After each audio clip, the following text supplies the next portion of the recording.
we're just talking about computers. This is an old laptop here, where you screen and you can just sort of clip it into this, and then you have portable laptop. I mean, this was really innovative. So just to say a little word about Bill Gates here, he went to Lakeside School, which is also Peter, the founder of this thing here, and they were quite familiar with him. But the reason how it happened and how Microsoft and all of that happened is that the kids, Paul and Bill Gates, were at Lakeside School up the street, and what they did, the school being one of the well-known private schools, they decided for the faculty, it would be good if they could take the computer and design their curriculum faculty program. But it was so complex and it was so impossible because they said, well, you don't have to go to school, and we'll give you credit for that if you can figure this out for us.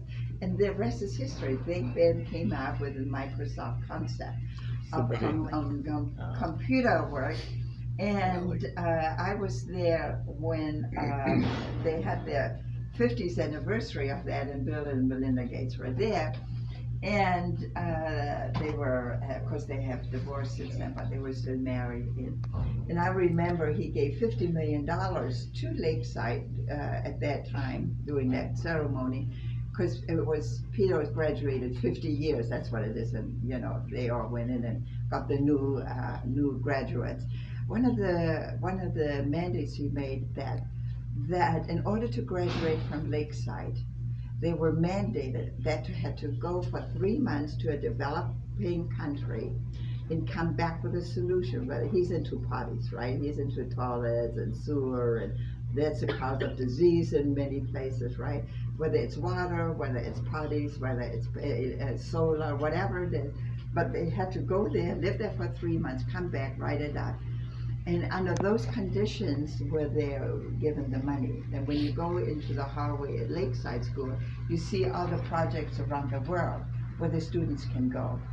So in a way, we are working and trying to bring out a solution, because here now in the year 1980 to 2000 is when we start to get into computers, on a larger scale.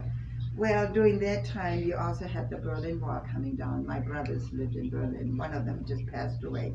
But this was taken from the Berlin Wall near Checkpoint Charlie by my brother, who lived not too far away from there. Princess Di is sharing with the world that AIDS is not something when you shake somebody's hand, and we have the first clunkers, the first cell phones. JT, my other late husband, we had in our car this big old, cell phone, and we felt like so extremely liberated that you didn't have to go to a cell phone, to a booth somewhere, or go home to a landline that you could call from the car. I mean, we felt hot stuff, and it was really exciting to, to be part of that. I crossed the English Channel when I left Germany at the age of 16, just barely arrived 17. So I crossed the English Channel many times. It was a miserable trip, and everybody threw up because the English Channel is no fun. But now you can drive from France to England underneath the channel. Where was that when I needed it? But no, we just weren't there yet. But the old equipment is coming now, fax machines, right, and computer processing. So now let's think about your kids or your grandkids, right? So we are now, let's say 2040, 2050. So, and I think we touched on a little bit, with the development of computers, manufacturing probably is going to be computerized, robots, right? You're going to have even the service project. You have restaurants and hotels, hospitals now, where they deliver the meds or your dinner by robot. So robots are going to be in that service field, in that medical field, in the education field. What's going to happen to people's jobs? So I am proposing, instead of being worried about robotic replacement, I believe in retraining, right? And so let's say the future is, I really am onto 3D printing. You notice we have a 3D printer right here. So I'm into 3D, a commercial 3D printer and a home 3D printer. So the commercial 3D printer, yes, they do now also square modulars that you can stack and place in any shape and form that you want. And let's say if Greta is right, and we're going to need to have maybe sky villages, right? So Japan is already inventing space elevators because their industrial development, they want to bring industrial development up into the sky rather than ruining the soil and cleaning up and all of that. So Zabina, Daniel's friend Rosario is robotics doctorate candidate at the University of Washington. See, so this is where I really want to bring him in and talk about this development, because this whole place really is, yeah, we can talk about some of the stages and phases, but this is the purpose of the museum. This is where the Decentraland comes in. This is where virtual reality. This is where the future generation comes in, because if we did, let's say, flood our harbors of the world, Wall Street's going to have a hiccup. Blockchain might be the one that kicks in there at that time. Who knows? We have no idea. And I just saw a National Geographic. Let's say all these electric cars now, right? Flying cars. So they're going to take off and they're going to bump in the sky, and God knows how many people they can know.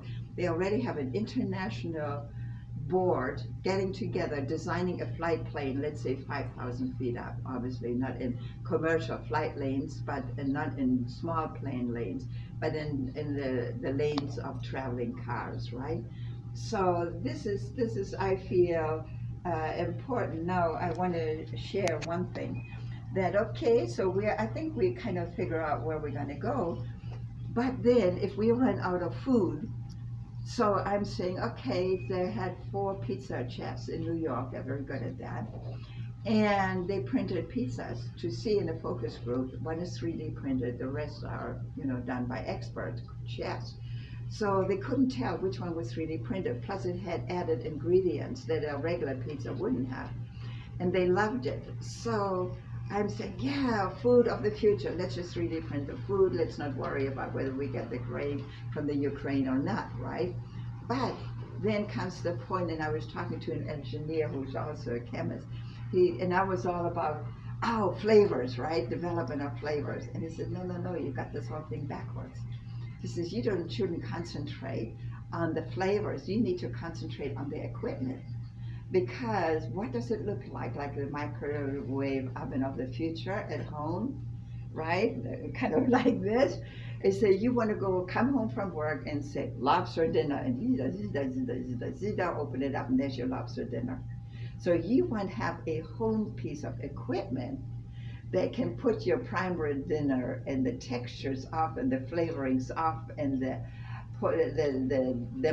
whatever is needed to make your homegrown dinner. And that doesn't exist yet.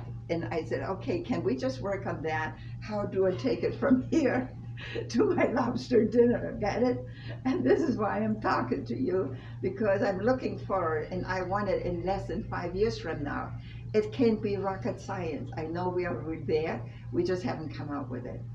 You can be the guy can make it happen. And that's why this is our time tunnel, and we go back to 1800. Get it? I get it. Okay. It flashes in all of that, but each one has then a video, and it has the history of the cell phone, and so portable ovens, right? And